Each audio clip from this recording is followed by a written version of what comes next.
What's happening, everybody? I'm hoping that this is all working all right because I've got my computer. I picked poor timing on all of this.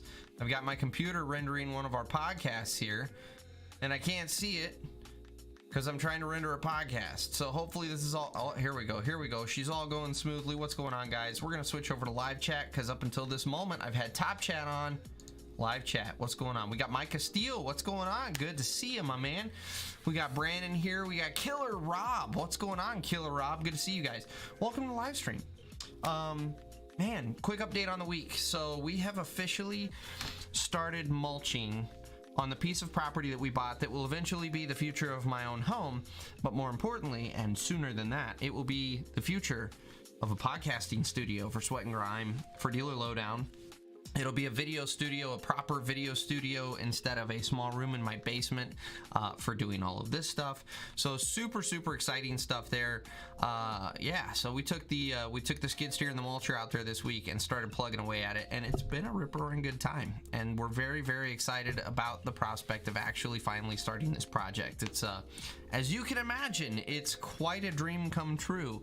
So anyway, that's the good stuff. Outside of that, man, I know it's been a pretty normal week of just doing, you know, dirt episodes and stuff like that. Oh, and my wife is delivering me some sweet swag. So we have some swag from Chevron that we are going to give away if you haven't seen my Instagram post.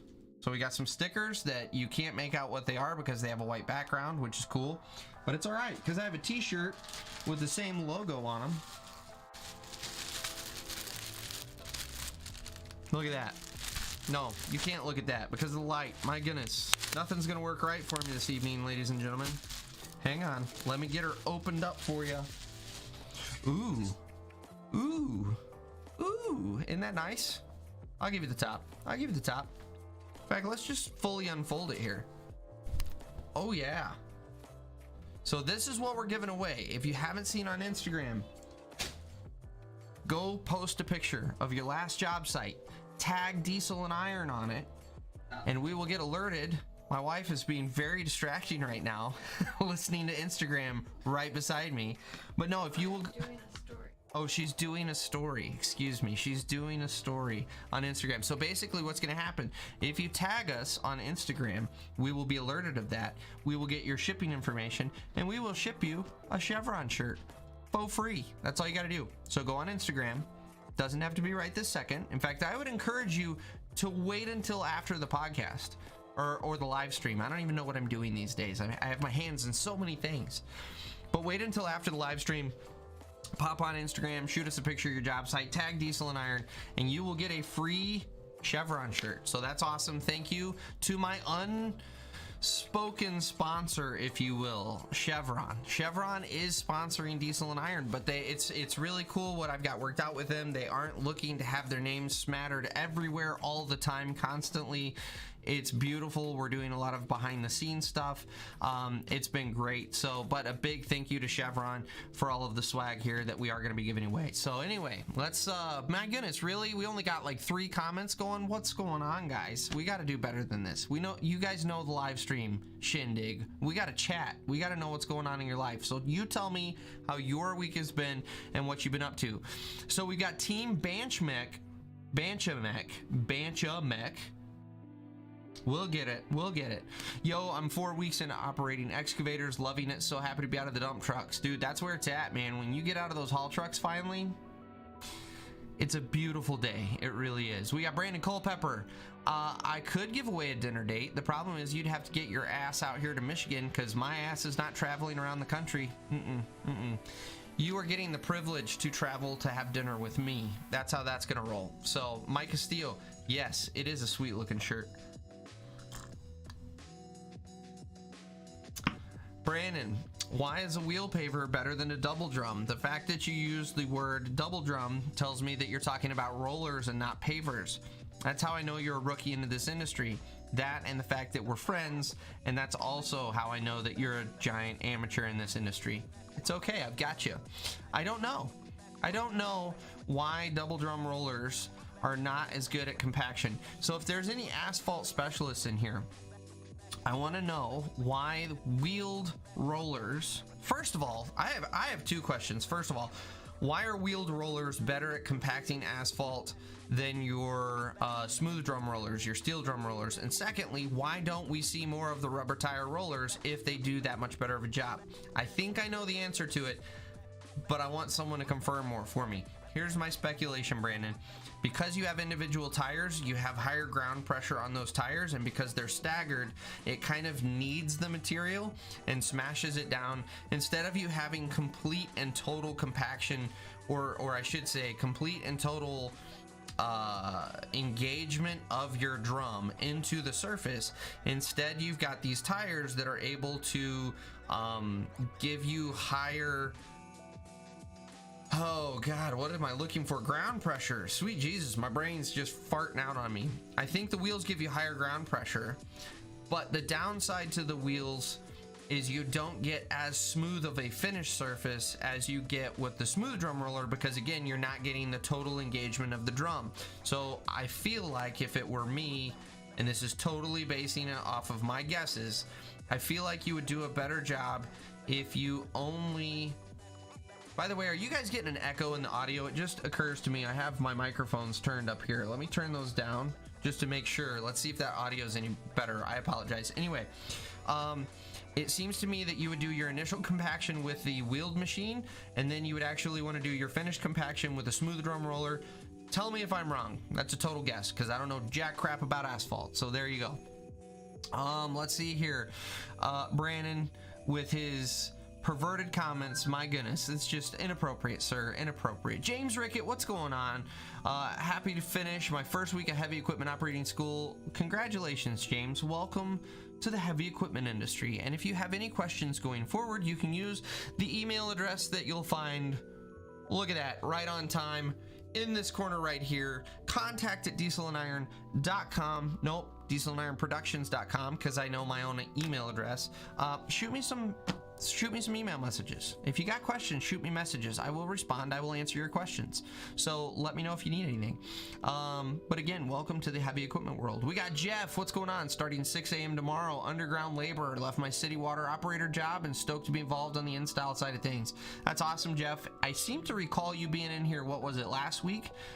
Discussing that you were switching over. Happy to have you over here on the actual dirt side where we get shit done. I'm just kidding. I don't want to undermine your position.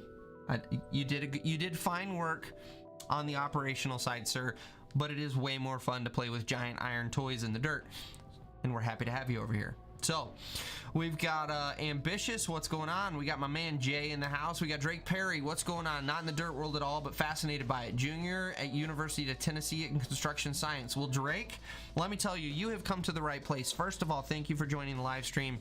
I do appreciate it. I'm touched by your presence. Now, secondly, ask away, man. Like, you're in the middle of a group of tradesmen right here. We're all in the dirt industry. Ask away. If you've got questions about the process, if you got questions about why we do things, if you got questions as to why we, you know, I don't even know. I can't even think. I was going to try to make some wise ass crack, wise ass joke. That's probably a better way of putting it. I was going to try to crack a joke. Let's just stick with the basics. I was going to try to crack a joke. My brain farted out on me, and I failed miserably. And so now I have to wallow in shame by myself in my basement room staring at a camera. So, all that to say, Drake, feel free to ask away. You will not ask a dumb question in here. We are happy to help out. In fact, you'll see that in the comments when I get behind, because I ramble like I am now. Actually, a lot of guys in the comments here will actually jump in on my behalf and start answering questions. We're happy to do it. So, yeah, glad to have you here. Despite the fact that you're not a tradesman, we are very happy to have you here. Darren with Landmark Property Solutions, what's happening, my man? Good to see you. Thanks for coming. We got Jackson Alonzo in the house. What's happening, Jackson? Another good brother of ours. Brandon, thank you for the audio check. I appreciate that. Daniel Mathewson, have you ever operated a Great All truck-mounted excavator, and rubber-tired rollers were quite common in the 50s through the 80s, hardly any double drum machines then? I have never operated a true Great All. What do I mean by that? Excuse me. That wasn't good. And there's a follow-up. Okay, what do I mean by that? We had a couple concrete breakers when I worked at Dan's Excavating that were grade alls that were converted over to concrete breakers. So I've driven the truck, but I've never gotten to operate the actual excavator. I do agree, Daniel, you did see a ton of those wheeled rollers in I can remember as a kid in the 80s growing up and seeing a bunch of them, and you don't really see them as much now. And I've always been curious as to why that is, because they're still out there, and every single one of your roller manufacturers still makes rubber tire rollers. You just don't see them as much, and I'm curious why. So any insight would be helpful to a guy who doesn't know anything about asphalt. Let's see here. We got Burkle Dirtwork. I love the name, Burkle Dirtwork. Burkle. Anybody else working today? Almost done spreading black dirt here so I can get the next one done tomorrow. I was out on my property mulching today. We call that work. I mean, it was work. It was work for myself, but it's the same line of work that I do if I were getting paid by someone else to do it. So technically it's work. I'm gonna call it work so that I can feel better about myself, that I wasn't a lazy sack over the weekend. But yes, James, got 5 weeks to go, but I'll be hitting you up. Absolutely. In all honesty, I do mean that. If you have any questions, shoot me an email and I will answer your questions. I am here as a resource for you guys, and that includes guys like Drake. I mean, honestly, you don't have to be a tradesman trying to hack it through the trade program. You don't have to be, you know, directly related. If you've got questions about the dirt industry, email me. I'm here as a resource. Let's see here. Jeff, you are correct. Couldn't stand all the standing around city life beans. There you go. There you go. Killer Rob, I want to get into the industry, but all I have is retail experience. Oh, I seem to remember that, Killer Rob. You've only got retail experience in what? You're in your like mid-20s. Like if I remember right, 25, 26. What should you do? You should totally get over your fear that no one will accept you because you're not a woman, right? I'm just kidding. That was terribly sexist, and I apologize to any females that follow my channel. That was terribly sexist. But Killer Rob, come on, man. Get over the fear that you're going to be run off. Go start applying to companies, because here's the honest truth. If you show up and you apply, and then you can show up to work the next day on time. 24, I was off by 1 year, ladies and gentlemen. Almost like a steel trap. Almost like a steel trap. Anyway, show up, apply, and if you can show up to work on time the next day, if you can tell them you don't mind being on the end of a shovel while you learn the trade, boom, you're in. And there are so many companies hiring right now. It's insane, because there's a huge, I don't know if you guys are aware of this, it's kind of relatively new news, but we are short on labor in this trade. We're short on everyone in this trade. So really, honestly, just apply, and don't have a problem starting at the bottom of the totem pole, pushing a shovel around for 6 to 8 months, and you will be totally fun. Totally fun. You'll be totally fine. You will get hired. I guarantee you will find a job within 1 or 2 weeks, and even, I think that's even a stretch. I think within a week you can have a job. It's just on you being proactive and going out and applying. So, all right, let's see here. Mike Castillo, he is bringing on the topics, baby. Let's talk about stockpile pushing and blade steering. Oh baby, oh baby. Stockpile pushing. What angle are we coming at this, Mike? Are we creating a stockpile? Are we maintaining a stockpile? Are we pulling out of the stockpile? You're talking about blade steering. Blade steering is actually pretty simple. So if you got a 6-way blade, it's really, really easy. So if I angle my blade off to the right hand side, if you can imagine, okay, we're gonna angle our blade this way, which means that dirt is going to push off this side of the blade, which means our machine is going to want to push this way. So if I angle my blade to the right, whoop, then my machine is going to want to push off to the left. And then when you've pushed and you've angled your machine enough, you angle that baby straight again, you're going straight. And now if we want to go back to the right, we're going to angle off to the left. Whoop. Now the only downside to this you got to be aware of is you're going to shed material as you do that, right? Because as we turn, as it pushes our machine and we let our machine drift, What's causing that is the fact that we have material shooting off the side of our blade. That's the one downside to blade steering. It's really handy if you've got a huge monster blade and you're really just trying to make that turn. It's helpful to just kind of help your tracks out. But I've never been a huge fan of, okay, I'm just going to steer with the blade, because every time you do that, you're shedding material off to a side. So yeah, there you go. That's what you got. So Mike, let me know what other stockpile tips you would like. Other than what I'll tell you is, when you're making your stockpile, you need to make sure it's nice and rounded. You don't want to leave any totally flat surfaces. You don't want to leave a bunch of dips, because with a stockpile, we need it to do what? Oh, if you said shed water, you'd be correct, ladies and gentlemen. We need it to shed water, because there's nothing worse than having a stockpile of topsoil or something that really loves the water that some jackass got up there, left it pock full of holes, and now you got to wait like 2 months for that sucker to dry out. The other thing you're going to want to do is, once you get your stockpile all kind of rounded and looking nice, you're going to want to actually track that baby in. You're going to want to compact it a little bit, and again, that's just all helping to shed water. So there you go.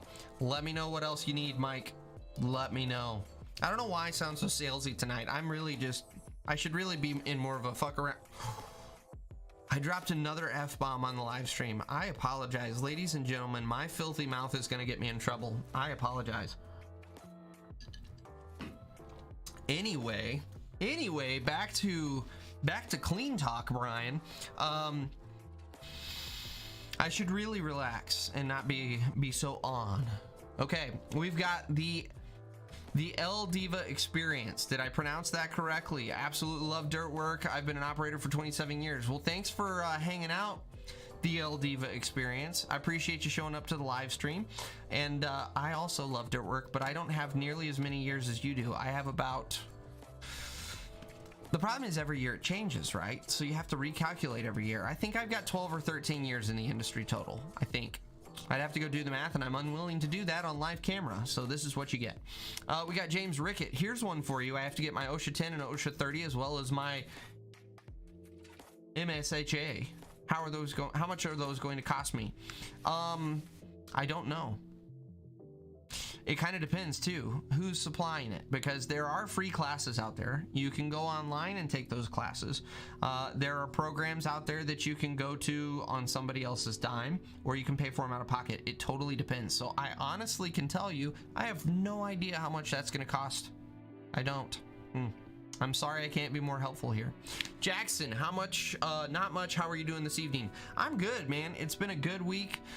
It was a good day today. We're finally getting some nice weather in Michigan, and we're finally starting to mulch the property where the podcast studio is going to go. Oh, what am I talking about when I say podcasting? I'm talking about Sweat and Grime.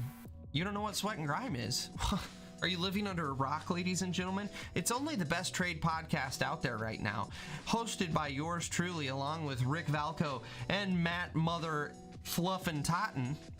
It's great. You should go give it a listen. It's on all of your podcasting platforms, and it's delicious. It will keep you entertained in the seat of your machine or Drake. You can absolutely use it as a study guide, my friend. You just throw a little Sweat and Grime on in the background, and I'm sure you'll have no issues focusing while studying, while we swear and tell crass jokes in the background. It's great. It's great stuff. So go take a listen to Sweat and Grime. Go hit subscribe on Spotify or Apple Podcasts or whatever platform you use. Podcaster, Pocket Cast, I don't care. We're everywhere. Go listen. It's amazing. So anyway, see if your company will cover OSHA 10 and 30. So that's the easiest way to do it. Yeah, have your company do it for you if you can. If not, there are programs. Get online, start doing some Googles. Search the Googles and you'll find something. James, thanks Brandon. Not in a company just yet. The school wants me to take these. I just need to know what I'll be paying. Yeah, I wish I could be more helpful on cost, but it does depend on how you go about taking it. Let's see here. Daniel Mathewson. Most rubber tire rollers, at least in my area, very old, 20 to 40 years. So when I sold equipment, they make brand spanking new rubber tire rollers. And there are guys that love the rubber tire rollers. I just don't know why you don't see very many of them. Oh, let's see here. Ryan Wagner, what's going on, man? Good to see ya. Good to see ya. Brandon, how do I woo a woman? Well, first of all, let's be honest, brother. You need to get right with your wife. Because yes, I know you're married. So first of all, you somehow managed to woo at least one woman. Secondly, you should probably make sure you're all good with the first woman that you wooed before you go try to woo another woman, before you get your backside tanned by your female. So let's just let that ride. Report back when we have true permission that mama's good with you wooing another woman. And I'm just gonna leave it right there, Brandon, because I've spoken to your wife on the phone. Boom! Boom! That sounded way worse than it actually was. And I'm just gonna let it ride, Brandon, because no one else needs to know the context of that, and it sounded like I just slammed you into the dirt. Whoopah! Yes. Okay. Drake, why would you steer with the blade as opposed to normal steering? Great question. So when you load up a dozer, which I just so happen to have, ladies and gentlemen, we got our little dozer here. Look at that, little D5. Okay, so when we're pushing along and we've got this blade just loaded up, the problem is, let's say we want to turn, you're gonna angle, let's see here, it's my left hand, you're gonna angle over, which means that this track over here is gonna basically, oh, I'm sorry, did you want to see? I'm sorry, did you want to see? This track over here is basically gonna come to a stop. This track over here, because the way dozers turn, is going to start tracking forward. Now, under normal circumstances, assuming we weren't pushing dirt, that would make the machine start to turn. When you've got your blade fully loaded up, what ends up happening is this track doesn't have enough power to keep forward momentum, and it just starts spinning. That's really bad for your track pads. If you're not worried, if you don't know what track pads are, that's okay, I got you. Your track pads are these actual little pads, the little individual segments that you see. Those are track pads. The part connecting them, which you can see right up in here, you know what? We're gonna go full official. Look at this. Look at this, ladies and gentlemen. We're using a pen to point like a college professor, and that's how I know I'm gonna connect with Drake here. So we've got this part right here. That's your track chain. The track chain is what the pads are bolted to. When you just spin with all of that weight and you're just spinning in the dirt, it's really, really hard on your track pads. It's really hard. It stretches out your track chain, and it's hard on your sprockets. Drake, what is a sprocket, you ask? Well, that's this guy right back here. That's the little drive. So this is your, I'm sorry, I can't do this looking in the camera. Here we go. So this is called your final drive, right? This is the motor that actually turns your track. Inside there, you're gonna notice there's a little gear. That's your sprocket. That's what actually drives the chain.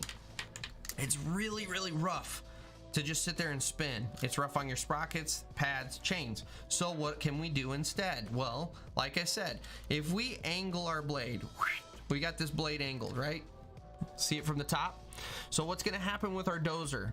The dirt is gonna wanna push off this way as we track forward. And if the dirt's pushing off this way, we know from physics that for every reaction, there's an equal and opposite reaction, which means that while the dirt's pushing this way, our dozer's gonna wanna slide off this way. And so if we angle that blade, it's gonna push our machine and we're gonna start to turn. Now, if we angle the other way, what's gonna happen? Now the dirt's gonna go this way, and our machine is slowly, as we track forward, going to start turning this way. So that is why you wanna turn with your tracks. Look at that. She sits up there all pretty and looks so nice. Anyway, there you go. A relatively lengthy explanation as to how and why you turn with your blade and not with your tracks. There you go. We've got the L Diva experience. Yes, I pronounced it correctly, and I love the channel. I always love learning something new. Keep coming. Hey, I appreciate you guys, the subscribers, my supporters, and I say this every time, and it's 100% authentic. I really mean this. You guys make the channel go. Everything that we are doing with this, with Sweat and Grime, with our new podcast that we just came out with, the Dealer Lowdown, it's all because of you guys. I cannot tell you thank you enough for supporting the channel. Love it. Absolutely love the support. Jackson, smooth segue. That's what I'm all about, man, is smooth segues. We've got Tara. Is it Tara or Tara? Tara fam.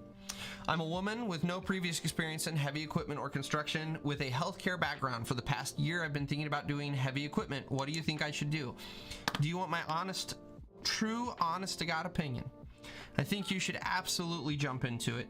You should get a thick skin. Make sure you got a thick skin, because you're going to be a female in a still very sexist world. And I'm going to pre-apologize for all of the construction people out there. I'm just going to pre-apologize because you are going to battle some of that. You're going to struggle a little bit with some jackasses on some job sites. Is it everyone? No. Are you going to hear those voices the loudest? 100%. It's okay. Push through. Because first of all, you can do it. And you should do it. It's an awesome career. You can make really good money. And you're going to have a great time doing it, assuming you like being outside and you like hard work and you like being exhausted and tired at the end of the day. Do it. It's a blast. Secondly, we need more females in this industry. We desperately need females in this industry. So do it. It is totally, females statistically make for better operators than males. And I'm saying that as a male. I'm throwing my own self under the bus here when I say that you can ultimately become a better operator than me. So do it. Do it, do it, do it. And then tell me whether your name is Tara or Tara, so that I can pronounce it correctly next time. And when I say pronounce it correctly next time, that means we'll probably have this same conversation next time, because I won't remember which one it was, and my brain's gonna do that thing where it tricks itself and you would have said it right, but then you say it wrong again, and I apologize. So anyway, Jesus rides. That's what I'm all about. Hey man, what's going on? Where would you get the hat? I got the hat at dieselandironproductions.com. I have a store over there at dieselandironproductions.com. I have a whole line of merchandise available for sale. I try not to plug it too much because I don't want to be those guys. And I think I've gone too far that way because most people don't know I have a merchandise line. It is what it is. But yes, dieselandironproductions.com. Go over to the store. You can find hats galore. And you let me know if there is something you want that you do not see there.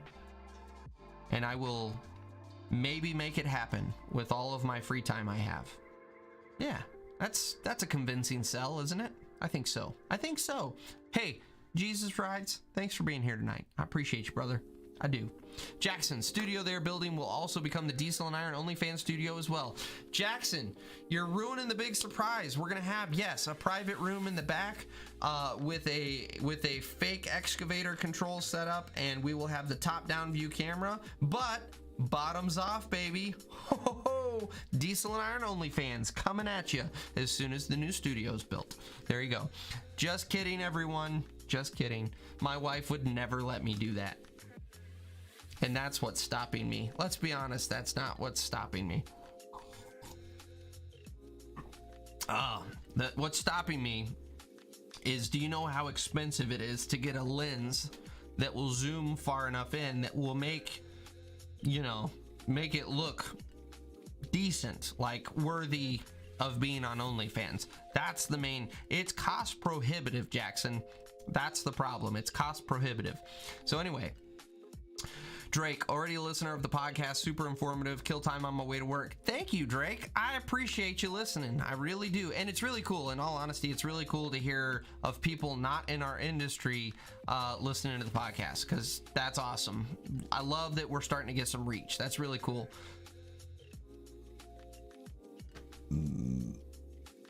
I'm sorry.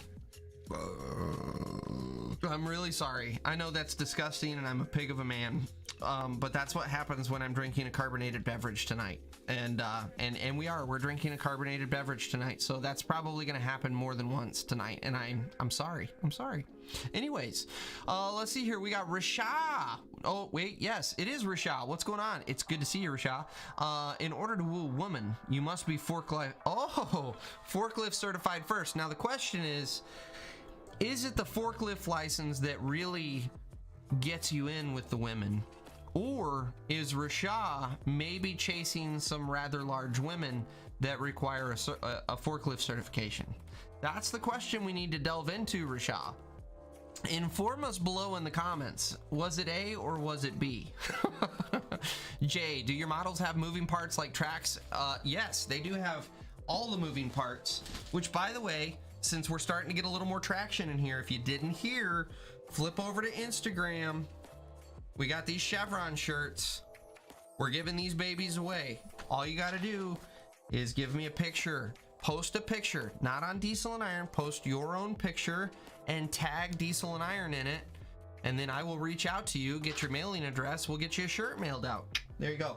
But to go back to your question, yes, the models, oh, they're die cast, baby. These babies are sweet. I love them. I absolutely love die cast models. Why don't I have more of them, you ask? That's a great question, because they're almost an effing $100 a piece. They're ridiculously expensive, but they're badass. So this is a 938K. My goal is to get one of everything that I've run. I spent a ridiculous amount of time in a 938K running for a pipe crew and a road crew. But yes, it is cool to the point that these things even have attachments. Where are my forks? Where are my forks? Here are my forks. So welcome to the Diesel and Iron live stream. While you all watch Diesel and Iron, you watch Brian play with his toys. Right? That's cool. But yeah, so we got a set of pipe forks here for it. We'll hook those on there. Maybe. Ah, there we go. A little pop.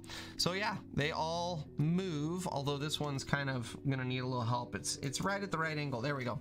So yeah, they move up and down. They do all their functions. You've got wheels that roll. You can articulate. Same with the dump truck here. You've actually got the swivel point in the middle, articulation. We can set her up to where she can dump. I mean, these things, yeah, they're freaking awesome. And now you've got my whole, now my whole display is totally screwed up because I wanted to show you the coolness of this. But now my display's all screwed up and it's just gonna drive me nuts. This is, I'm all type A about my display in the background. I gotta make sure it looks like we're dumping into a truck. I mean, come on guys. That goes there, and we're gonna make you look like you're dumping in there. See, look at how nice that looks in the background. We'll put our pipe forks here just in case he needs some pipe. There we go. Who's texting me? Brandon Culpepper. Brandon Culpepper, you are in the comments. You know we're in the middle of a live stream, damn it. I don't have time. There's no time. Anyway, okay, so we got distracted with die-cast models. Thank you for joining me for Brian's Toy Time. That sounds much more inappropriate than it actually was, but hey, maybe it'll get us more traction here on the live stream. Finally back in the office for 7 nights. Ooh, Simon Hansen, what's going on? It's been a while, brother. Good to see ya. It is Tara. No, it's Tara. It's Tara, right? I think it's Tara. We're going with Tara, damn it. We're going with Tara.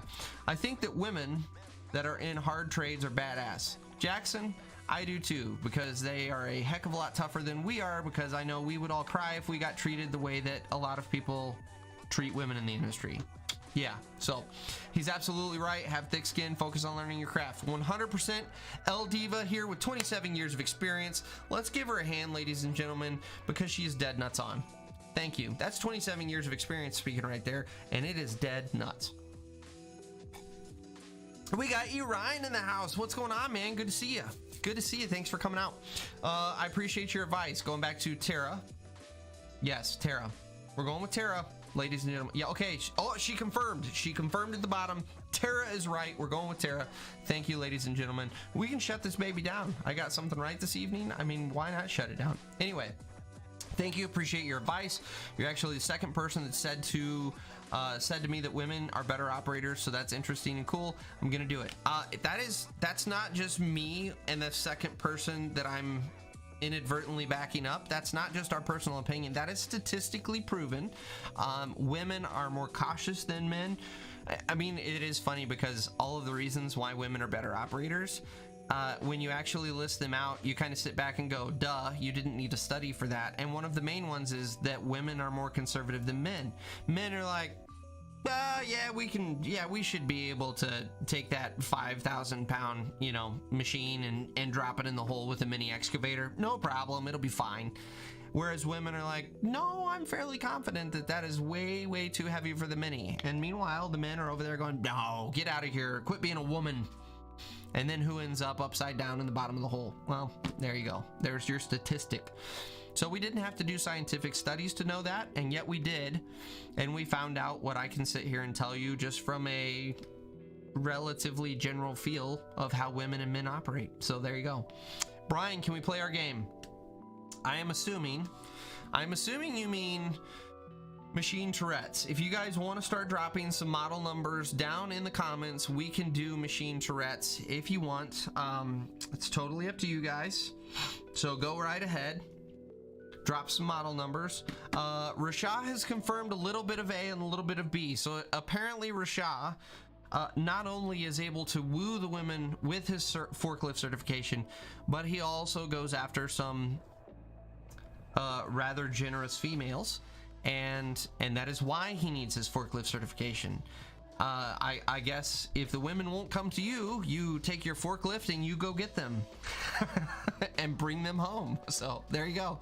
Let's see, where do we go? Man, I want some die-cast models, but they are expensive. They are expensive, and that's why I wait for my mother-in-law to get me some for birthdays and Christmas. So my two latest ones that I just got for my birthday this year, we have our sweet double drum roller, which is pretty badass actually, because it's got the cutting wheels on the side here, and yeah, it's just not these freaking awesome little models. I love them.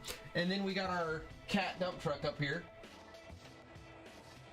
and this is pretty cool because the steer axle, or the lift axle, actually steers left and right. Yeah, it's freaking cool. That is so awesome. Anyway, I love these things. I really do. What I really want to get is a die-cast crane, but you know, that's just a cool like 700 bucks. That's fine. That's fine. When this channel blows up and I get serious FU money, because I'm just under the assumption, you know, I mean, with how awesome we are on this channel, let's be honest, it's just a matter of time before we get FU money, right? That's the dream. And so if I get serious FU money, maybe that's something that we will do on this channel. We will do a legit diesel and iron. Brian just bought a ridiculous $700 die-cast model crane, and we will do a formal unboxing maybe on the live stream one night, and you guys can watch as I frivolously blow $700 for a crane that's going to sit behind me, and it's going to look badass, guys. Let's be honest, it's going to look freaking awesome, but it's also a total waste of money. I've got to be honest. So it's all right. Let's see here. Where did we go in the comments here? Ambitious J, where did you get the models from? Do you have a link? I do have a link for you. I believe it is 1001 Toys. No, die-cast models. Give me just a second, ladies and gentlemen. Why don't you all enjoy yourselves while I peruse the internet? You know, because that's what we're all here for. Die-cast construction. That's what we need. Models. And of course, while I'm on the live stream, the freaking website is not going to show up. All right, let's do this. We're going to do cat 349 die-cast model. Cast model. There we go. Lord, this is just one of those evenings where the website is not going to come up. Oh my God. My God, y'all. Okay, never mind. Never mind. What is it, guys? Someone hook me up with that. It's like 1001 Toys or 3008 Toys. It's like some weird number, and it's toys. And it's not gonna, this every other time I've done, I swear to God, every other time I've done this, it is the first link that pops right up, and it's like, but tonight when we're on the live stream and I have a bunch of people waiting for me to keep them entertained, of course it's not even remotely close to popping up. It's just gonna be a pain in my ass. 3000 Toys, there we go, 3000toys.com. Oh God. Okay. 3000 Toys. All right, hang on. I'm gonna post the link for you. Here we go. Ladies and gentlemen. Yeah, see, Rashad, I should have just been paying attention in the comments. Rashad already beat me to it. 3000 Toys. Anyway, that's where you can go find a bunch of those die-cast models. They've got a crap load of them out there. So yeah, there you go. All right, let's go back up. I'm getting behind. No, James, I'm not drinking White Claw. Although I don't know that it's much more manlier. This is gin. It is dark cherry tonic water and a little splash of lime juice just to give you a little bit of zing. It is a perfect sit on the back porch summertime drink. If you're I realize as I say that I sound like I'm starring in Driving Miss Daisy. I sound like an 80-year-old white woman. It is a delicious summer drink though. While you sit on the back porch and fan yourself in the heat of the summer, you can sip on your gin and tonic water, and it is delightful, ladies and gentlemen. Anyway, that is... We're running off the rails here tonight, ladies and gentlemen. My goodness, you got me into full-on Southern woman voice there. So yes, this is what I'm drinking. It is carbonated because it is tonic water, but it's delicious. It is delicious. So... but it's not nearly as manly as me being like, oh, it's bloody Scotch, yeah. Yes, it's Scotch, and it burns all the way down. Things are getting crazy tonight. We're pulling voices out. That's where we're at. That's the live stream. When I initially started the live stream, it was supposed to be this, you know, this really... this prestigious thing, this you come and ask a heavy equipment operator your questions and I will generously dole out my knowledge. And what we've devolved into is me doing the fat bastard accent while I talk about my drink. So there you go. Hey, I'm hoping we're keeping you entertained, ladies and gentlemen. So anyway, thanks to your advice. Let's see here. Whoop, boom, boom. We got Brandon. It's OSHA prices. Yes, she confirmed. That was Tara. Michael Bragg. Thanks to your advice, I got the job as an operator. Thanks for the advice. Michael, I don't even know what advice I gave you, but I'm thrilled to death that you got your job as an operator. Congratulations, my man. What advice did I give you? Can you please share it down below so that other people can benefit from the advice that I gave you? Yes, appreciate it. Dude, that's legit. That's awesome. Very exciting. Very exciting. Okay. Jackson, unfortunately, I don't think anyone else is participating in the heavy equipment Tourette's or the equipment Tourette's. So I think we're gonna bypass Tourette's until other people get on board. Maybe we'll try it a little later in the live stream. We will see. But I do apologize, brother. We'll get there. Ryan Garrett, what's going on? Visiting family again. Can't stick around. Might be able to pop in at the end, but you must miss most of the live stream, I think is what you're basically saying there. I'll miss most of the live stream. I got you, Ryan. Thanks for popping in. I appreciate it, brother. All right, L Diva Experience, thank you so much and have been cracking me up because that is totally me. No, I'm sure that's not going to work. Let's do it this way. It's safer. Exactly. You have the back and forth banter between males and females where males are like, yes, this is totally going to work because I just want it to work. And it's going to be awesome and it's going to make for a great story if it works. And you have the female who's totally rational going, guys, this is going to be a disaster and one of you will be dead by the end of the day. We'll never know until we try. There you go. That's the back and forth. Bobby Rabaglia, what's going on, man? This is the Fuel and Metal. Yes, the Fuel and Metal channel. That is correct, sir. Now, we affectionately refer to it as Diesel and Iron, but you can call her Fuel and Metal if you want because she accomplishes the same thing. No one's playing along. Yes, no one's playing along. Unfortunately, Jackson, you are out on your own on this one. I apologize, brother. I have no control over the... I can't control the masses. I can't. I simply entertain. That's all I'm here for. Oh, I told you. I'm sorry, guys. I'm sorry. I apologize. There it was again. I apologize. It's what... There's nothing I can do. I'm just a victim of carbonation here. I got the link belt crane for 287. Dang, Ryan, that's a steal, man. That's a steal at that price. Yeah. What kind of crane are you gonna get? I don't know. I really want one of the like ridiculous Lee Bears that has the long luffing jib on it. I mean, those are freaking awesome models. So yeah, I don't know. We'll see. We'll see. We got Graham Keehee in here. Is it Keehee? Or I'm sure I'm pronouncing that totally wrong because you're from New Zealand. But we're currently working for a base civil Hamilton, New Zealand. Congratulations. That's awesome. Thanks for showing up to the live stream because what time is it in New Zealand? Sweet Jesus. It's got to be like, oh, let's see here. It's 8:14. So what, like 6, 7 o'clock in the morning there? Am I right on that one? Because you guys are a couple hours behind us, I think. but in the future. This messes with my mind. Every time I talk to someone in the Australia, New Zealand area of the world, it totally messes with my mind. But what time is it there?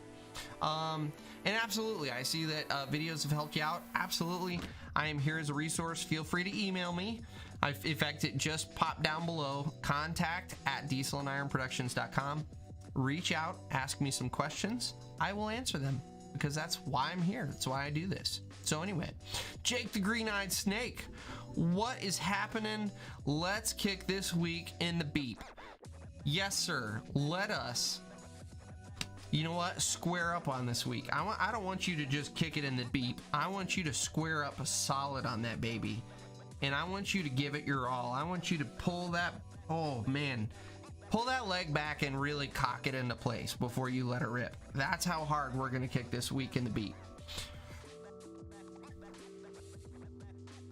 Ranch water is where it's at. The seltzer and the real drink. I don't even know what ranch water is. Inform us, Jake the Green-Eyed Snake, as to what ranch water is, because maybe I'm just an old man and I'm not down with all the new stuff, but I have no idea what ranch water is. Anyway, we got Canis Marcus. Hello, sir. How are you? Canis Marcus sounds like you should be in the Gladiator. I'm gonna be honest. It does sound a bit like you should be in the Gladiator, and I'm not opposed to that. I love the Gladiator, and that is a solid, like, that is a firm name. That is a name that commands respect from the second you read it in the comments. Like Canis Marcus. Oh, like I could potentially get a spear through the chest at any moment now. James Rickett.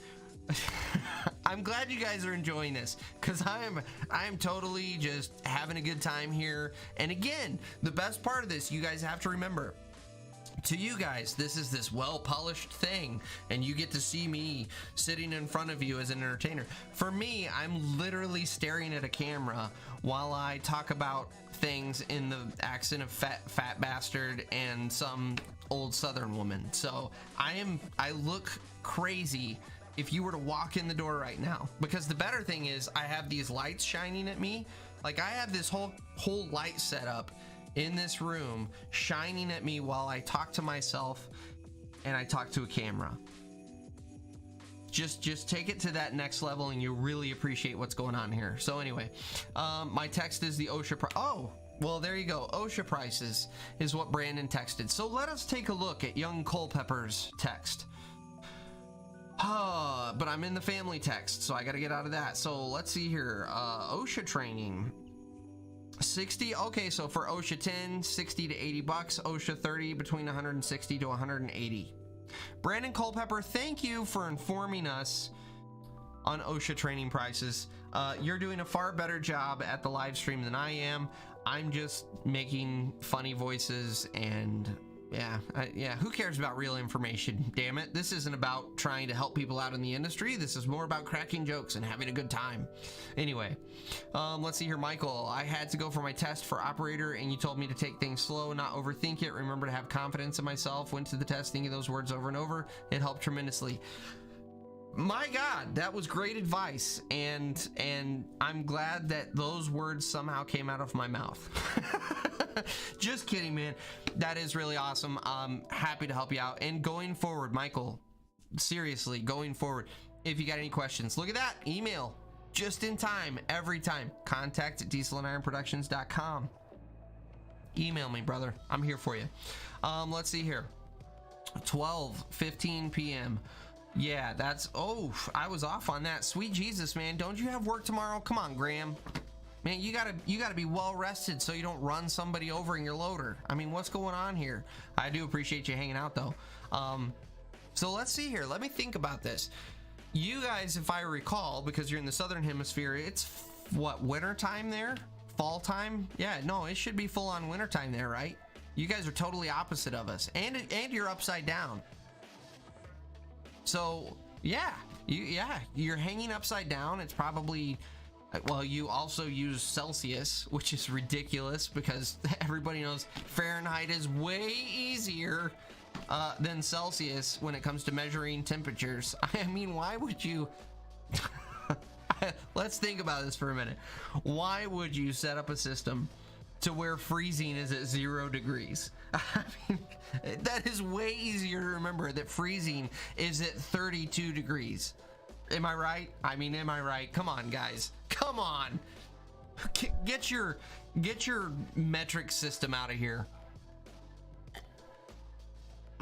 Anyway, all right, here we go. Highball Productions. I'm starting tomorrow with Martin Marietta as a 998 operator. Any thoughts? I'm also 24. Have you run a loader before, first of all? Secondly, have you run a loader that big before? Because that's gonna play into my thoughts on that. My biggest thoughts are just take it slow, take it easy, don't try to be a hot rod. You're gonna be way more productive going slow and being careful, and you're not gonna kill somebody or tip a truck over or damage a truck if you're taking it nice and easy. Yeah, give us a bit of background, Highball. Give us a bit of background.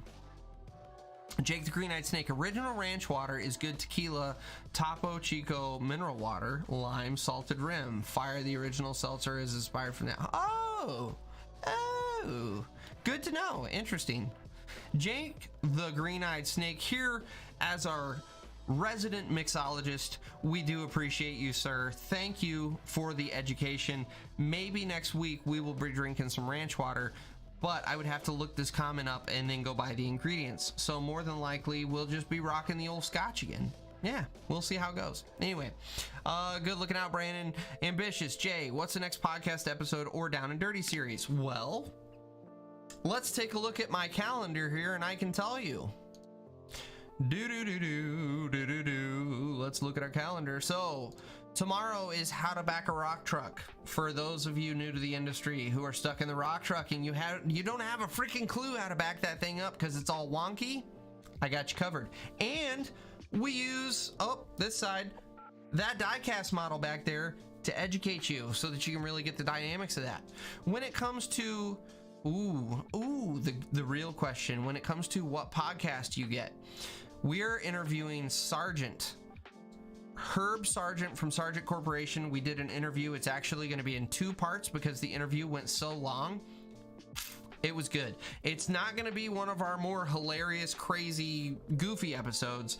It's more of, it's the 3 of us picking Herb Sargent's brain, and he is just an incredible wealth of knowledge. It is awesome the way he thinks about people in the industry as people, as opposed to just resources. We had a really, really good interview with him. So like I said, don't expect Tuesday's episode to be a giant yuck episode. It's not. But man, he dropped some really, really solid knowledge in there. It's a really good episode. So let's see here. Bobby Rabaglia, don't do the OSHA 10 on your phone. It will take you 20 plus hours. Yeah, so I have heard that if you do the OSHA courses online, it will take you easily 2 to 3 times longer to complete them online than it does if you just go take the course. Let's see here. We got Ben Mayer. Hey mate, have you done much on graders? Unfortunately, no. That is one machine I have probably 10 hours of time operating spread over 2 weeks. I mean, I don't have a ton of time in graders. Unfortunately, I wish I did. I really do. Not only for the sake of just, I want to run a blade, but also so that I could divvy out some of that knowledge. But unfortunately, I am not your man when it comes to being a blade hand. I do have a contact in the union that I'm trying desperately to get him to do a video for me on how to operate a grader, because he is a fantastic blade hand. He's got a ton of experience. He is now a trainer at the training center, the actual union training center. So I really, really want to get some videos with him. But we get into that gray area with the union that we're all so familiar with, to where they don't want to work with me because I'm not union. Ooh, what an uncomfortable conversation. Ooh, anyway. Jay, what's the best way to get into road work, dirt work, construction? Go union or move down south and go non-union? No, don't move. Sweet Jesus, Jay. Why would you even suggest such a thing? That's ridiculous. Sir, what you need to do is go find you a small to mid-sized dirt company and go apply. A non-union company. There are non-union companies all over in union land. So go hire in at a non-union company Go spend a year or two learning the trade, get yourself in a seat, get comfortable operating the equipment, and then go apply to a union company, because you can bypass the apprenticeship program. So you could potentially bypass a 4-year apprenticeship program by only doing 2 years of actual work on the job, and you'll get a better education doing the grunt work than you would have gotten through the union. Yes, I realize the irony in that. That's part of my problem with the way the union trains. You know, between you and me, since this is totally a private conversation and will probably never see the light of day, that is one of my beefs with the union. They put you right in the seat of the equipment. You don't really get the fundamental basics of really learning how to run a grade rod. Not let's go learn about it for a week and you can shoot a couple grades and then boom, you know how to run. No, I'm talking you stand in a basement while someone's digging it for a year and you run the grade rod, and you can very easily calculate differences in grade, and you know without thinking whether you need to go up or down the grade rod when you have an elevation change, like all of those things, how to hook pipe together, how to do a sewer tap, a water tap, all of those things that you don't learn through the union, you can learn at a non-union company. And then, because it's a smaller company, they're going to want you in the seat of a machine because they want you to be versatile. They might help you get your CDL because they want you to be versatile. Boom, look at how employable you just got. Now you've got a CDL, you can run a dozer, an excavator, and a skid steer, and you know how to run a grade rod, and you know how to do water sewer tap. Do you see where I'm going here? You've gotten all of that knowledge in a year to 2 years with that company versus your 4-year apprenticeship. Now you go, you hire in at a union company, the union guy comes out and he goes, "Sir, do you know what you're doing here?" And you're like, "Yes, sir. Yes, sir, I do." And then you go lay down a just glassy smooth grade because you got those mean dozer skills. Or you dig just a beautiful trench with a perfectly benched slope. And then he's like, "You do know what you're doing." And you're like, "Yes, sir, I do know what I'm doing." And he's like, "You know what? I'm going to give you a journeyman card because you know what you're doing." And you're like, "Yes, sir. Thank you for my journeyman card. I'll take that journeyman pay now, please." That's how it works. So yeah, that's how I suggest people getting into the industry. Go non-union first. Go do all the grunt work. Get really good at all that. Learn the equipment. Then go over to a union company, get your paycheck. There you go. Anyway. I'm sorry, I'm going really long on the answers tonight, aren't I? I don't know why, I'm just in a ham mode and we're hamming it up. So there you go. Let's see here. James, got my laptop. I'll be doing it on there. Yeah, there you go. There you go. And we are talking about the OSHA classes. Ugh. Merca is better than the rest of the world. Miles per hour over kilometers hour. Fahrenheit over, I'm sorry, not Fahrenheit. Freedom units. Freedom units over communism units. God damn it. This is Merca. So that's why we take 20 minutes to convert from 4 quarts over to 3 teaspoons and however many extra gallons that is.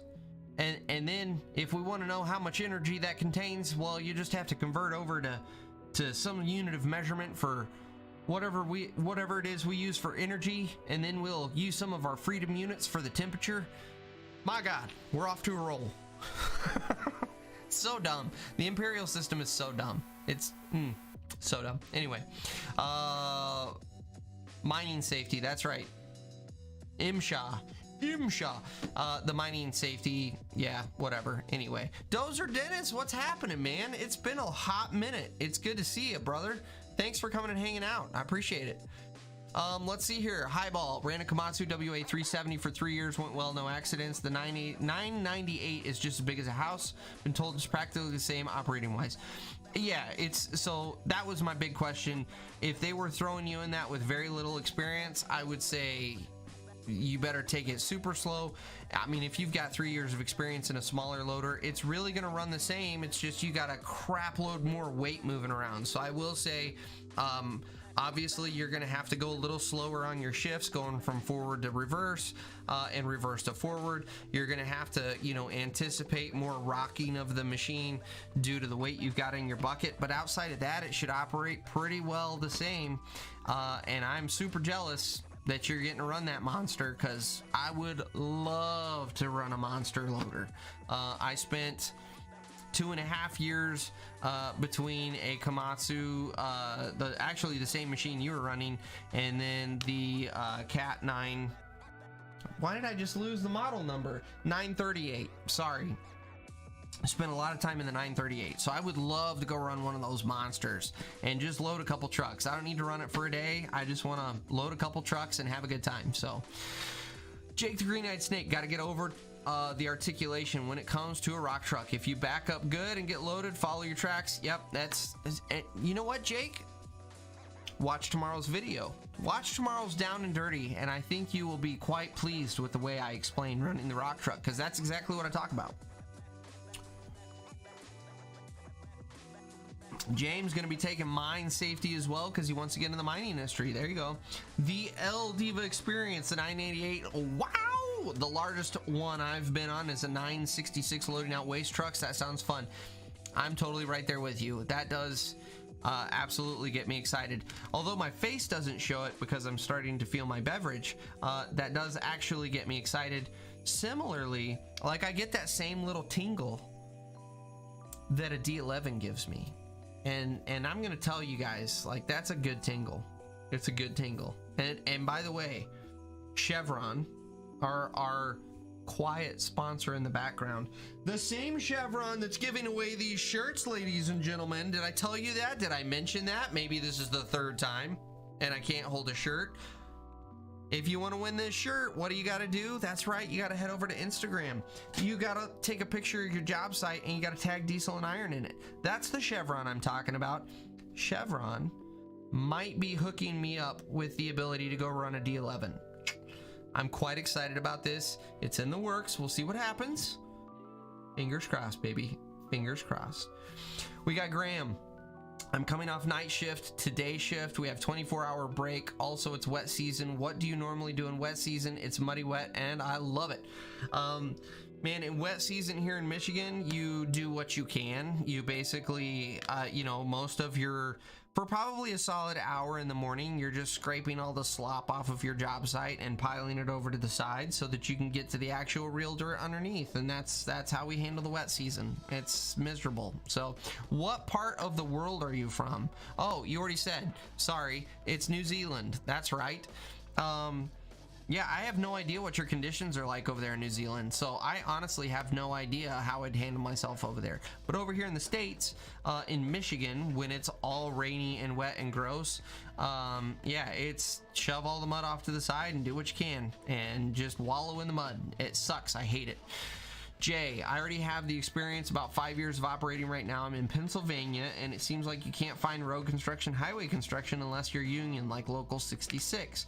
So I will say your road construction jobs are going to be a little bit more difficult to get in on because a lot of that is prevailing wage work.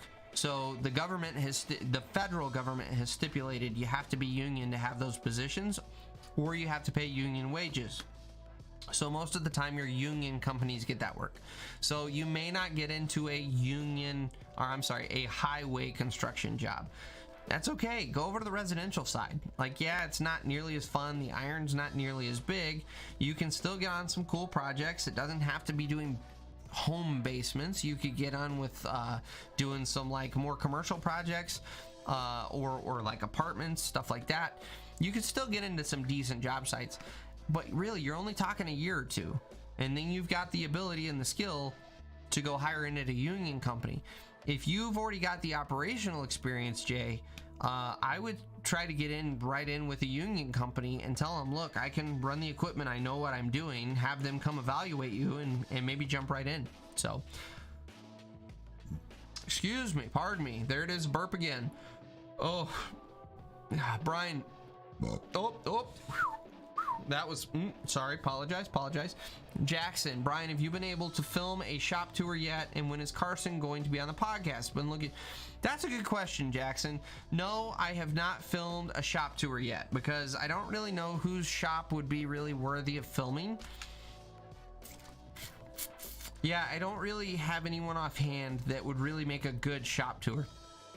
But that's a great question with getting Carson on the podcast. I actually talked to Carson last week and totally forgot to even bring up the podcast, in all honesty.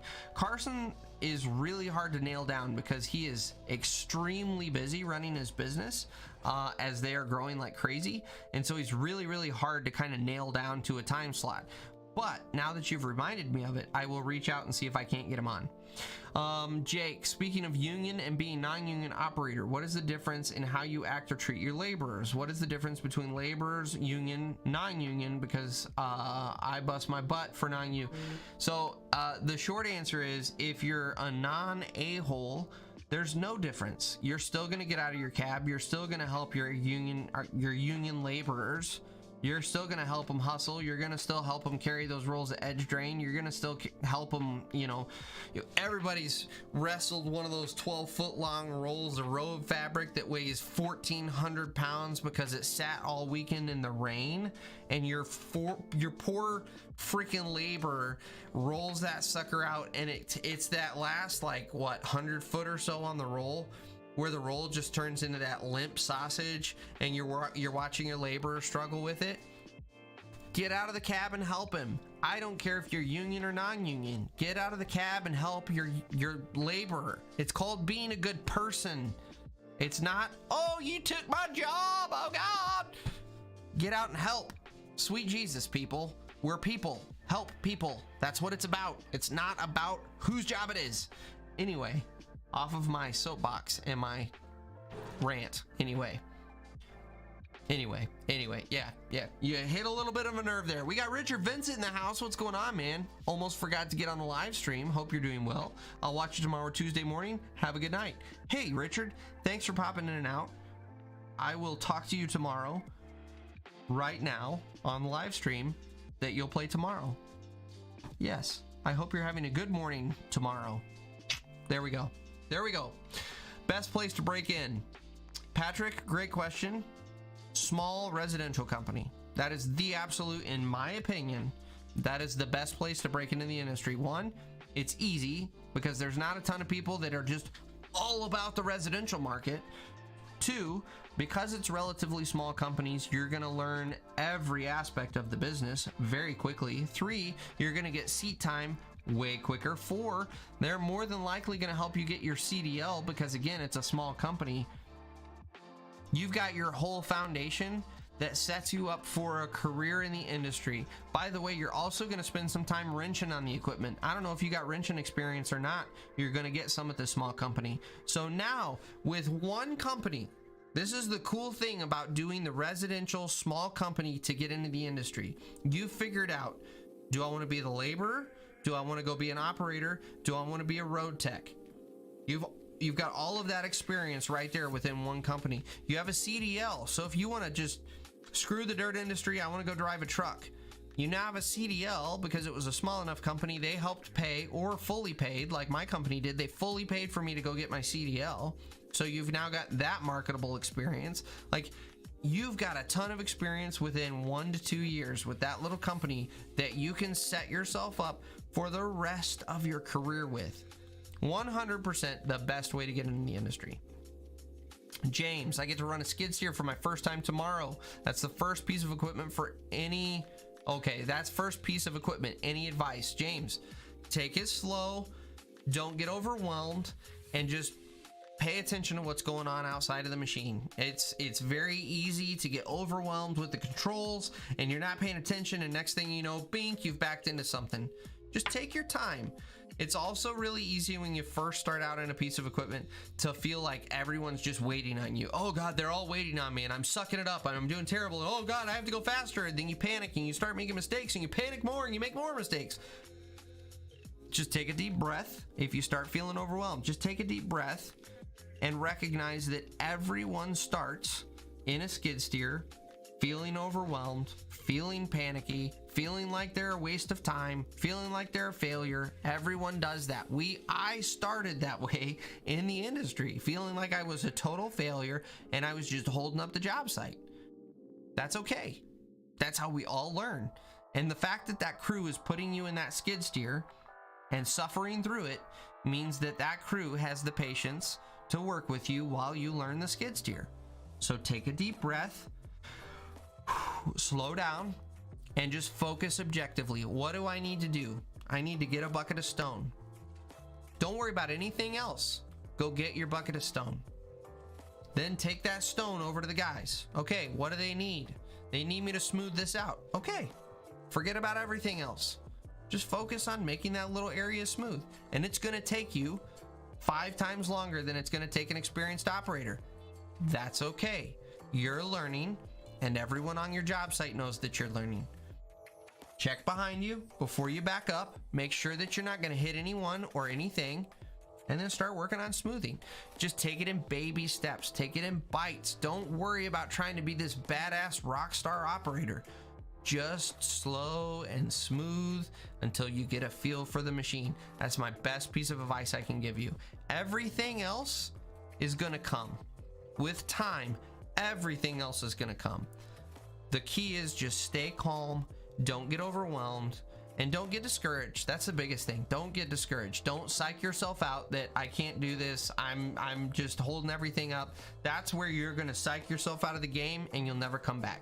Don't do it. Just take a deep breath, one thing at a time. All right, let's see here. Try to be smooth. Skid steers like to be jerky. That's good advice, Brandon. Absolutely. Skid steers in particular, it's not all on, off, jerky. It's nice, smooth, steady motions. And that will transfer over to every other piece of equipment. But skid steers and mini excavators in particular are super, super jerky. All right, let's see here. Oh, we got El Diva. I got a tingle too when you said the D11. Exactly. You know what I'm talking about. Love to run one. Largest I ran. Oh, so you got me beat. The largest I ran was a D7. And here's where I really got shafted.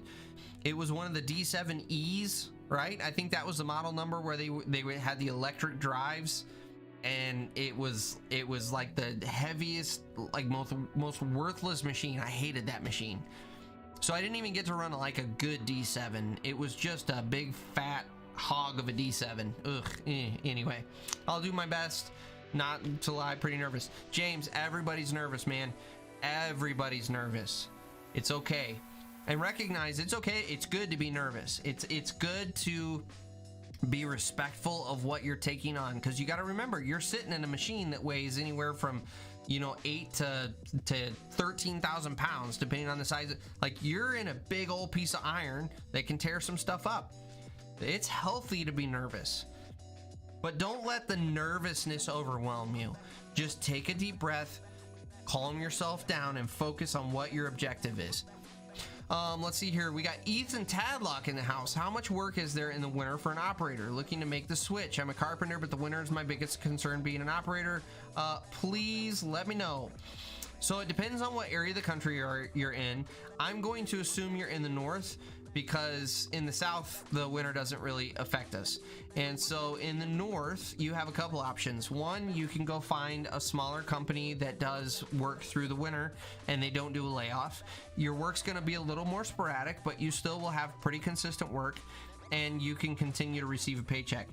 If you're smart, you can hire in with a company that's going to pay you pretty good, a union company, and then you spend the first part of the year saving up for the layoff. Figure out what your budget is, figure out what you need for the winter, and then save for the layoff. And then get that in your savings account. Once you get that in the savings account, you're gravy. Go have fun with the rest of your money. Go play during the summer like you normally would, knowing that you got that little nest egg stored away for the winter time. And then when the layoff comes, guess what? Who cares? Because not only do I have this sweet little nest egg here, I've got unemployment. And that unemployment is your fun bonus money. That's where you get to go take the kids out and go do stuff. You get to go see a movie with the wife. You get to go play with your unemployment money because you saved all your bill money over the summer. So that's the way I always did it. Because especially in the north, because our work season's so short, you don't get to see your family much during the work season. And so I spent all of my winter with my family. Now there's a third option. You can go get your hoisting certification, your CCO, certified crane operator, and then you could go into working in power plants or working in some of the manufacturing facilities or something. They're constantly needing crane operators for short duration assignments, and you can do some of that over the winter time, and that'll supplement as well. So there's multiple options. You can go get a part-time job. I know guys that will go and get a part-time job at Kroger or Meijer or Walmart or HEB, and just to kind of fill in the winter months. So it's totally up to you. August, what's going on? You guys call us scabs, but then they come work with us when they have downtime. There's something to that, isn't there? Yes, it happens. If you start jerking, just let go, take a deep breath. Boom, boom, boom, boom, boom. Brandon's giving good advice there. Let's see here. Limp sausage. You got me. You know what I'm talking about, Bobby. Bobby has handled one of them big old limp sausage. Yeah, he knows what I'm talking about. Tim Jenkins. Oop, I scrolled too far. I worked as an operator for a union company, and the shop steward screamed at me for helping a laborer. Well, your shop steward can kiss my ass, because I don't care how much a laborer is struggling, and the fact that I'm a operator, I'm going to be a decent human being and get out and help the guy, because it makes no sense. Let's just think about this, because this is what I always go through the scenario, and this goes both ways. It's if I get out of my cab to help a laborer, or if I grab that laborer and throw him in the seat of a roller to roll behind me for 30 minutes. Both scenarios, it's, oh my God, oh, you're taking somebody's job, oh my God. Okay, really, is the union, is the laborers union. Let's stop the whole job site. Let's call the laborers union and say, hey guys, my guy out here is struggling to carry a roll of fabric. Can you guys ship over a union laborer for 20 minutes to help him lug this around? Oh no, that's not practical. Oh, I was fully under the impression that was practical and that was gonna, you're telling me that's not gonna happen? Okay. All right, thank you. Click. Same thing. Yeah. Thank God you answered the phone. Operators union, thank God. We are in dire straits here. I need someone to roll for me for 30 minutes. Can you post haste send over your finest roller operator for 30 minutes of rolling? Thank you. The whole job site is depending on you. We have come to a screeching halt because we need this roller operator. Thank you so much. Really? But people get so bent out of shape over that. They do that. They go through that whole mental thing of, that should be a union labor. That should be a union operator. Be practical, guys. Come on. If you need help for 30 minutes, get out and help. That's my problem with the union mentality, is people go stupid with it. They get stupid. They stop engaging their brain because it's more important it's a union person than it is that you actually have a productive job site. I'm totally for, should a laborer take a union operator's seat and full-time run that machine? No, absolutely not. There's a reason we have these things in place. Is it practical for me to throw a giant hissy fit because I threw the labor in the roller for 20 minutes because we had to get through that stretch and there was no one else available? Come on, guys, use your brain. Use your brain. Anyway, Tim Jenkins, boom, boom, boom, boom, boom. Yep. Also, listen to what his more experienced guys tell you. That's great advice. Brandon's giving out solid advice, ladies and gentlemen. I feel like I've trained up Brandon pretty well, and then his experience on the job site over the last month has really done him good, and he's picking up his own. Well done, Brandon. Well done. Jake, didn't mean to strike a nerve, but you're good, man. Check grade for you any day. Hey, Jake, I'd take you any day, man. I really, I appreciate it. Ethan, live in northern Nevada, around 20 to 25 inches of snow a year. I can't imagine, I don't know, maybe I could be wrong, but I can't imagine northern Nevada totally shutting down over the wintertime. You tell me. I don't know. It's funny, here never gets snow. Always think of it as a desert. So that's the interesting thing about topography, man. When I lived in Idaho, we hardly ever got snow, but it was because we were on the other side of the mountains. Because on the flip side of the mountains, they would get feet and feet and feet of snow. So it's just how it goes. Cement finish. Oh, August is a cement finisher. Here we go, August. We've been going back and forth for how long, and I never knew you were a cement finisher. Oh, there's. I told you guys it's gonna be rude and crass and gross. I'm sorry. It's carbonated beverage.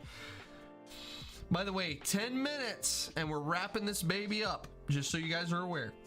God bless you men and women on the heavy shit. You know what, August? I'll get you on a heavy machine, man. Come on out. We'll find a seat in a heavy machine for you and we'll have some fun. You'll be fine. You'll be fine. If you can handle the small stuff, you can handle the big stuff. It just takes a little bit of you just gotta learn how to feel it. Let's see here. Bobby Rabaglia. Be fucking pumped to be in a skid steer. They are very vital tool on the job. It is a very great machine to start in. Yeah, pumped. There you go. That was Arnold. We're all about the voices tonight. I don't know why. I don't know why I'm in a voice mood, but we're in a voice mood. Yeah. But to totally in a non-sarcastic, hilarious voice, I want to back up what Bobby's saying because it's totally true. They're a really solid machine. You get a lot of fundamentals. So let's talk about skid steer fundamentals and how they apply. You learn how to load a bucket, which you're going to use on a backhoe. You're going to use on a loader. You're going to use on a variety of machines going forward that have front buckets. You learn how to grade, which you're going to use in pretty much every machine. You learn how the grade that you're making out in front of you influences either your tracks or wheels. That's going to apply to a dozer. I mean, you're learning a ton of fundamentals in a skid steer that are all going to apply to the larger equipment. You're just learning it in a much smaller, tighter package. And then there's another aspect. If you can smoothly run a skid steer or a mini excavator, you can absolutely run the big stuff smooth, because skid steers and mini excavators are just jerky by default. I mean, they're small machines. You can only go so small on your hydraulic pump and the flow versus the like tiny diameter cylinders. Just they're naturally jerky machines. So if you can learn to finesse one of those machines, you have no problem finessing the big ones. The only thing that's different is getting used to the size of the big machines. That's it. The rest is all going to be the same. So yeah, I'm 100% Bobby. As much as I ragged on you for the getting pumped, you're totally right. Ethan, I know it's high desert where I'm at, 5,000 feet. Yeah, there's a lot of work if I travel in the winter to California to only a few hours. So that's another alternative. You could absolutely go next door and get you some winter work. It depends on what you want to do. Jake the Green Eyed Snake, best advice once you get over the anxious bullshit. Oh, did I read that wrong? Best advice once you get over the anxious bull is be present. Always look for the next step. Yeah. Oh, okay. I was struggling with that, but yes, great advice. But I feel like for a new guy, that's kind of a little too advanced, but it is good advice. As you start to get comfortable in the machine, you do want to start looking at the overall process and then start thinking about your role in that. So for instance, when I was running loader for the road crew, I know they're going to need stone for edge drain. So where are they at there? I know they're going to need fabric for rolling out over the subgrade. Where are they at on fabric? I know that my laborer over here is mixing mud, and he's probably going to need some more stone on his or sand on his mud wagon. Where's he at on that? Always be kind of taking stock of all of the jobs that you have and anticipate, oh, you know what? My guy with the fabric, he's almost out. I'm going to go run because I've got a quick couple of free minutes. I'm going to go run down, grab him a new roll of fabric and just set it right here because I know he's going to need it right about here. And even if I'm a little off by 20 feet or so, he and another laborer can grab and carry that roll of the 20 feet, and it's not that big of a deal versus the whole job coming to a stop because I have to run down the road to the yard, go grab a roll of fabric, fight traffic all the way back down here. The fact that it's already there has just saved us 10 minutes of downtime. So you always want to start thinking ahead as you start to learn the machine. But that being said, if you truly have no experience, you don't need to worry about that. Don't even worry about that step. When you've been in that machine for a month, come back and let's talk about how you can advance and how you can do better. But initially, don't even worry about it. It's not worth your time. You're going to overwhelm yourself. You're going to start getting panicky. You're going to get, yeah, it's just going to be too much. Don't worry about it. You're learning. Take time to learn. But in all honesty, really good advice. Really good advice.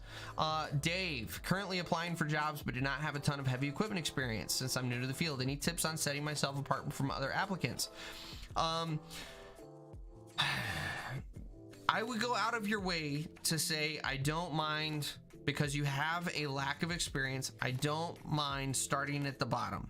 You don't have to write that in your resume, but when you talk to someone on the phone, hey, I recognize I'm kind of short on experience, don't mind starting at the bottom. Really play up the fact that you really want to differentiate yourself. Play up on the fact that you show up to work on time, and you can verify that with my current company. But really, it's just that willingness to work, the eagerness, I guess, and that's really not going to come across until you do an in-person interview or you do an over-the-phone interview. It's kind of hard to differentiate yourself outside of your actual resume building and kind of wording things in a way that apply to the dirt world. And I do have it down and dirty on that. I don't have time to go find the link for you, but if you go on my channel and just search for resume, and it should pop up on my channel. So do the Google, I'm sorry, not the Google search, do a YouTube search, but you do it within my channel. So you'll go to the Diesel and Iron channel, there'll be a little magnifying glass up there, and that's where you're gonna search it, and it will only search my channel. Type resume in there and it should pop right up. I've got a whole video dedicated to how to build your resume. So yeah, there you go. Skid steers are fun. There you go, Jackson. You had some experience. James, if you're nervous, okay, so that's good advice, Jackson. You could say a quick prayer and ask for some woo-saw. That's good idea. We got Zach Reed. I'm at the point where I run a skid steer, mini excavator, and small loader, but I want to graduate to the next level of bigger equipment. Any tips on how to get over the hump? In all honesty, you're probably going to have to apply to a different company. You do reach a point in your career where your company just runs small stuff. It's just a smaller company, and that's okay. That's their niche. That's what they like.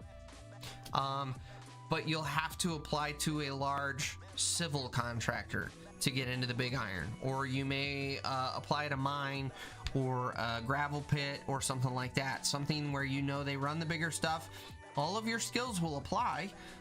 They may need to trial run you. You may have to spend a little more time at the bottom of the totem pole at that company until they vet you, and that's okay. But sometimes it just does take applying to a different company. So 4 more minutes, ladies and gentlemen. 4 more minutes here. Let's see here. James, thank you for the advice, guys. Let you know how it went. Absolutely. That's the other thing. Absolutely report back. We do want to know, and I'm not just saying this. We do want to know how you do. We celebrate. This is one thing that I love about this community right here, is we celebrate each other's successes. So absolutely come back and let us know how you're doing, how you enjoyed it, and if you need more advice, we're here, man. That's the way to do it. B, for some reason the words aren't matching your mouth. Yeah, I don't know what's going on. There's some sort of a little bit of lag. I don't know if that's on my end, because it does the same thing on my end for a second and then it'll sync back up. I'm not sure what's going on. I don't know. Tim, by the way, Bobby, one more thing. If you push pause and wait like a second on your end and then push play again, sometimes it will resync, assuming it's not on my end. That's the best advice I can give you. Tim, I got one better. I got off the excavator to run the dozer and was told to sit there the rest of the day doing nothing. I'm trying to think of how far I want to go in my wording. Look, the unions have done some really incredible things for our industry. I'm not gonna lie. The fact that wages are where they're at, the fact that benefits are where they're at, the fact that safety is where it's at, a lot of that's due to the unions. The unions have done some great stuff, but there's a lot of areas where the unions have gotten full stupid. And there's a lot of, and I shouldn't even say the union specifically, the union mentality has gone full stupid. And that's my big beef with where we're at in the union realm, is there's a lot of areas where it's just pushed so far to the extreme that it's union. that you're past being practical, and you're just, I don't even know the words to say. You're out of touch. So anyway, let's see here. Kindle, what song, loud or quiet? I have no idea what you're referring to, Kindle. If you will be more specific, I will answer your question. By the way, if someone will draw me a line, it is time, ladies and gentlemen. We're going to work our way down in the comments to the line, and then we're calling it for tonight. Until next week. Let's see here.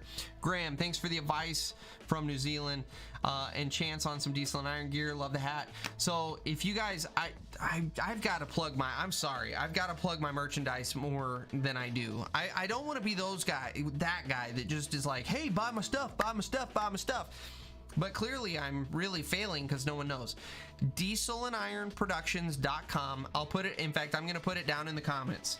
www.dieselironproductions, not that, .com. So dieselironproductions.com. There is a button for the store, and I've got a whole line of merchandise. I hate to be one of those YouTubers that plugs and plugs and plugs, but I got hats, shirts, hoodies. I've got yoga pants for my man Brandon, because I know he wears yoga pants. We all know Brandon wears yoga pants anyway. But Graham, thanks for tuning in, man. I really do appreciate it. I know what we're getting on 1 o'clock your time, dude. I feel for you, man. I'm sorry, but I do appreciate you hanging out. I really do. Shane, oh my gosh, Shane made it for the very end. Here we are drawing lines, and Shane's here for it. Love the podcast. This is Tara, and thank you for answering questions and your extensive knowledge. I'm gonna need to cop some of your merch. Hey, I'm all about you guys purchasing merch, but in all honesty, I want you guys to wear it because you love it. You don't have to just throw money out frivolously, but I do appreciate your support. I appreciate you guys tuning in, and I appreciate the love. In all honesty, it's always nice to get the comments and to just kind of, what I love so much about this community is, for a lot of your life as a YouTube content creator, it feels like you are shouting into a camera, as I am right now, because again, remember, there is no one in this room with me. It is my camera I'm talking into, and as a content creator, you spend a lot of time feeling like you're just talking into a camera and there's no one out there. And so, I mean, this community really, really drives me and keeps me going, because it's a constant reminder that you guys are benefiting from it. You guys, there's value here, and I'm not just talking to a camera. So thank you very much for tuning in. Thank you so much for the support. I appreciate it.